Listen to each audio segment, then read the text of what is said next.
Fast forward, ini kemo ochana iso age politics avenue. Political stars are training because making headlines.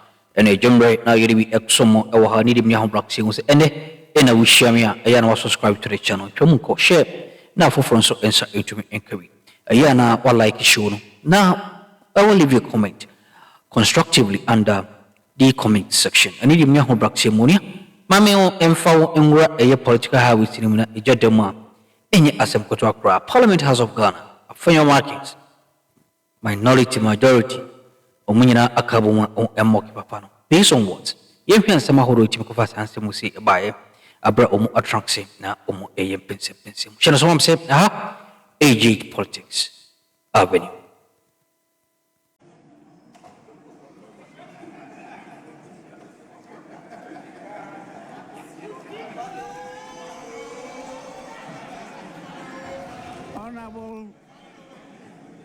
Honorable Doctor,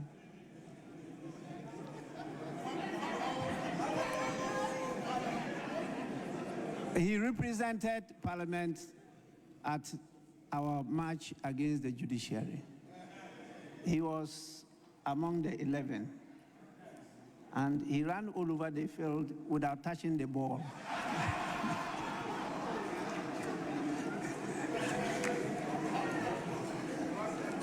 And he was substituted.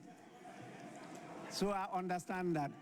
Honorable members, please, we only consider and give prior approval to nominees of the President to the Supreme Court. The High Court and the Court of Appeal don't come before the House for prior approval. Please. That is the state of affairs. The process that he went through, I was minority leader. Concerns were expressed, but this was not a matter that came before the House for his approval or otherwise. Not at all. Please, let's go on. Thank you very much, Mr. Speaker. Mr. Speaker, I was saying that reading page 27 of the report, under point 6.18, propriety of proceeding with the vetting process. Your committee has reported, and indeed they have cited two major cases, one involving a member of this House, Honorable Vincent Asamoah versus Attorney General, and the report reads, to substantiate his position, the nominee cited relevant legal precedents, including Dufo versus Bank of Ghana and Vincent Asafua versus Attorney General, both of which affirm the principle that the existence of a legal challenge does not suspend constitutional processes in the absence of an explicit court injunction. Mr. Speaker, these two cases. Honorable member, I ruled on that, so let's move on. Mr. Speaker, I'm moving on because our colleagues, when I raised the issue, that the same person, when he was brought here, they extolled his virtues. They said no, they are not opposed to his nomination, but they are talking about some legalities. And the basis of their argument is that there is a case that is to stop the proceedings of this House. And I'm reading this to fortify your ruling that they don't have basis. Their argument is baseless. They are only talking because they are in the minority and they want to be heard. Otherwise, they have no case at all to be even making noise in this House. The truth of the fact is that the man qualifies, he is competent. In fact, he is the first son from our region, Akuffo, to be elevated to this position. And the people of our region are solidly behind him. And so we urge our colleagues on the other side that you cannot oppose everything on this earth. You were here defending some few days ago. Now you are transmoging.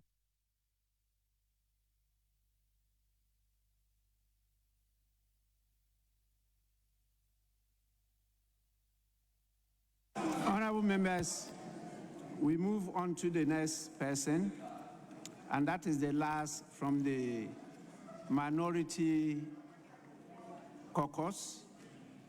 And the leader himself wants to take up that task. So I call on Osahene Afenyo Maken.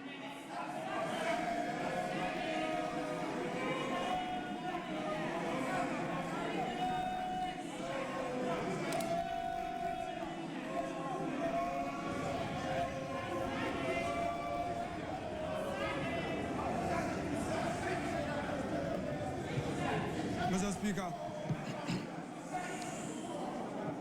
thank you for the opportunity to add my voice to this debate on the floor. Mr. Speaker, in making my contribution, I would want to, in addition to the report, rely on the certified copy of the verbatim report of proceedings that has been served on my good self by the clerk through the chairman. And for the avoidance of doubt, I would want to make same available to the table office for the record, because I'm going to rely on same. Mr. Speaker, that said, I shall proceed to say that for the first time under the 1992 Constitution, a sitting Chief Justice has been removed pursuant to Article 146 of the Constitution. Mr. Speaker, that removal effected on 1st September 2025, following recommendation by a committee chaired by His Lordship Justice Gabriel Puaman, has generated unprecedented litigation challenging its constitutional validity, procedural regularity, and legal effectiveness. Critically, several proceedings were filed before her ladyship's removal was finalized. These are contemporaneous constitutional challenges asserting fundamental and irredeemable flaws in the Article 146 process. The removal proceeded despite these pending objections. These objections now remain unresolved before multiple courts of competent jurisdiction. Mr. Speaker, we, the minority, hold the view that there has been inconsistency in the approach in this matter, and that if care is not taken, this country that we all seek investment for may not attract that needed investment. Mr. Speaker, as we speak, the prima facie findings of the Council of State remain unpublished. 2, as we speak, the very report that recommended... Honorable Member, I thought your reference to this matter was a matter before the House. Yes, Mr. Speaker. But what you are talking about is not before the House. Mr. Speaker, then let me use the phrase well. Let me rephrase it for the purpose of clarity. Mr. Speaker, my submission is to the effect that the matters giving rise for this motion to be taken are such that we, the minority, still believe that there are serious matters for the Constitution of our Republic. Mr. Speaker, and I say so because today we consider this nomination, and you have made it clear that our approval or otherwise does not bring a finality within the context of the rule of law, which I agree. I'm not contesting that. But it is our view, most respectfully, that one, the fact that the prima facie determination is not in the public space is of concern to us. 2, the fact that the recommendation, the report that gave rise for the final decision of His Excellency the President is also not in the public domain is of concern to us. Mr. Speaker, we contend that for the purposes of transparent democracy, the era where the citizens require information It should have been an instinctive, inherent decision to have released the report. Because, Mr. Speaker, we hold a view that this was no less a matter because it was dealing with an organ of government, of state, the judiciary. That is our contention. Mr. Speaker. Honorable Member, as I said, you are complaining about acts of another arm of government. Mr. Speaker, I hope my time is being stopped. Not Parliament. Not Parliament. No. And those matters are not before Parliament. And so I have consistently guided you and your colleagues to deal with the matter before Parliament. Continue with the others at the proper forum, not the floor of Parliament. Mr. Speaker, we are not litigating those matters in Parliament, but those matters gave rise to this, what is before us. So what I'm trying to do is to give a background to the very matter before us, Mr. Speaker. Mr. Speaker, the Honorable Eric Opoku in his submission argues with some force that executive manipulation started in Akuffo era. I found it very rich. And he tries to use that to justify the concerns that we are raising to say that we are acting in double standard. No, Mr. Speaker, in President Akuffo's era, no Chief Justice was removed. Mr. Speaker, Honorable Member, Mr. Speaker, please.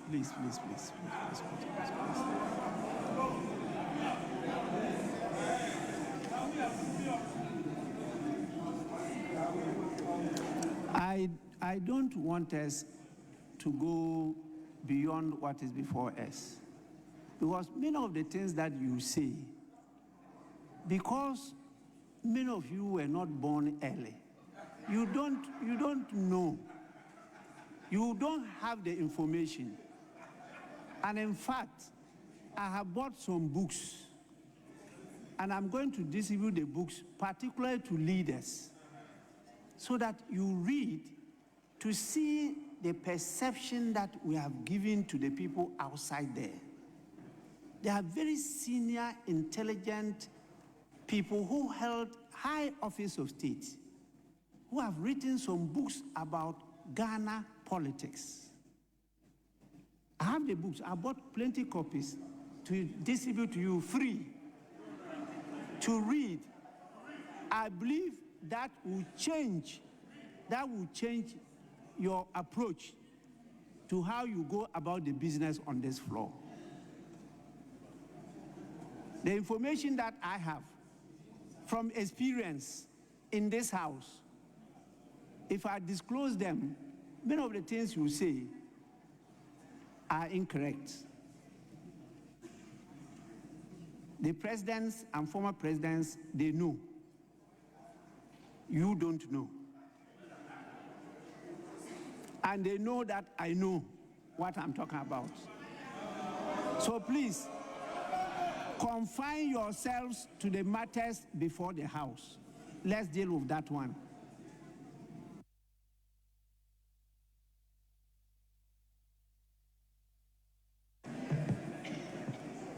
Mr. Speaker,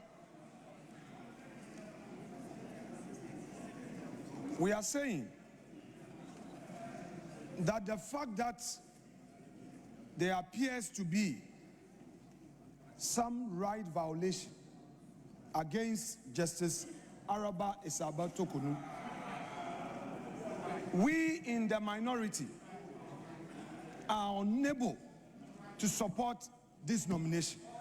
Mr. Speaker, the learned Attorney General, in his submission, alluded to the fact that even when Parliament approves this nomination and the court determines otherwise, the executive would be bound to respect it.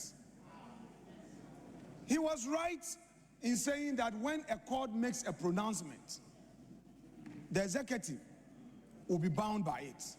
But what he did not say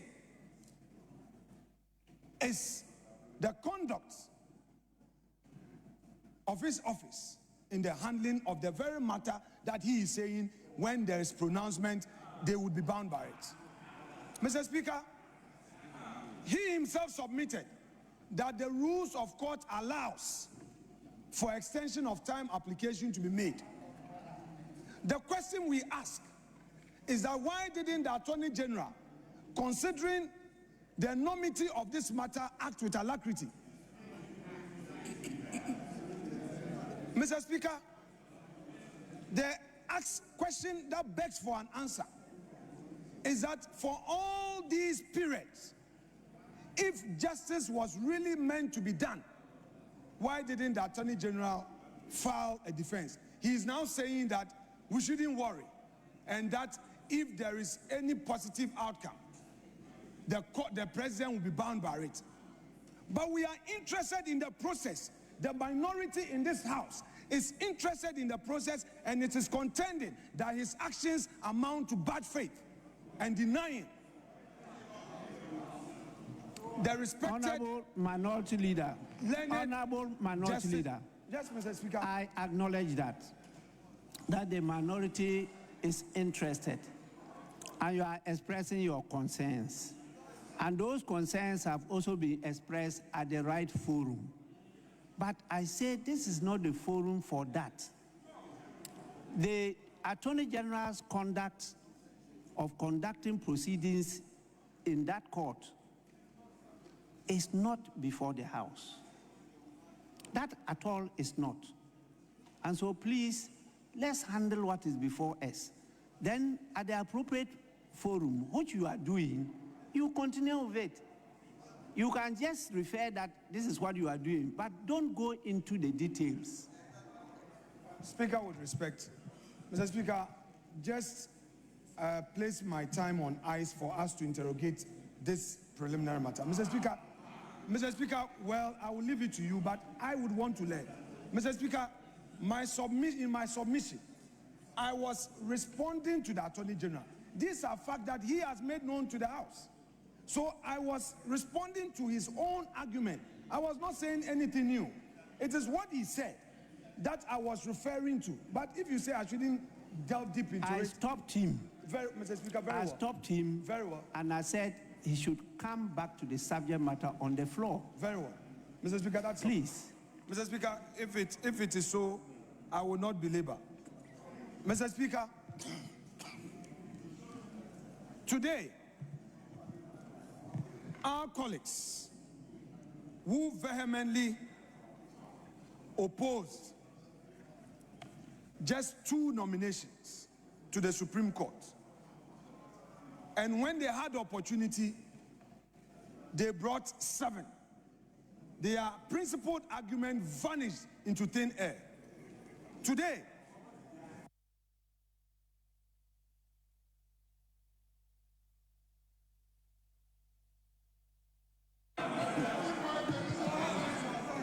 Mr. Speaker, when our friends in the NDC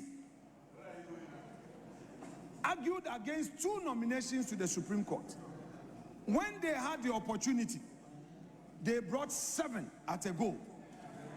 Today, the same people who opposed this nominee in 2008 are today saying that they are for his cause. Mr. Speaker, we leave everything to posterity. Every single thing that we are witnessing in this House is for posterity. But we believe as minority that in spite of all that is happening, which happenings is affecting the rights of a citizen,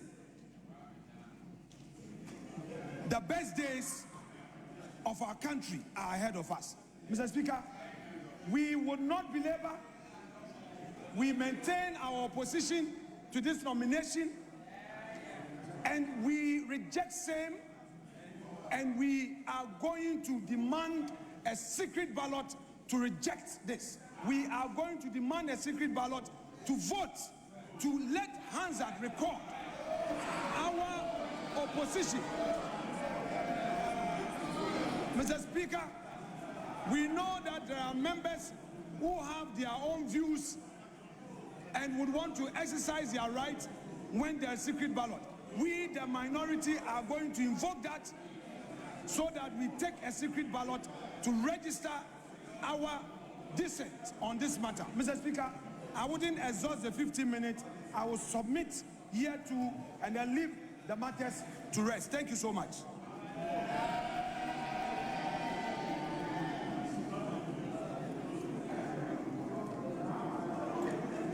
Honorable members, the last person to have a say on this matter is the majority leader. The minority leader actually used less than 15 minutes.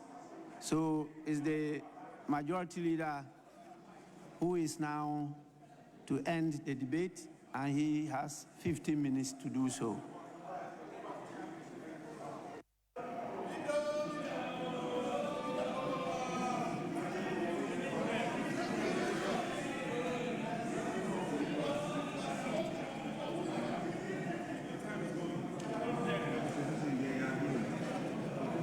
Mr. Speaker, mine is a very brief one. Very brief. In 2012, we had a national election for the presidency and for parliament. The election results were disputed. President Fast forward in income or Johnny so AG Politics 360. We ain't Samahoro Timikos or Channel so. Mamina wants to Ojemre or Harasane Sobadi and Ediadumbi Edomania. Unia in some Mongomai, na Yansmo Kwansong Sokra. AG Politics Avenue.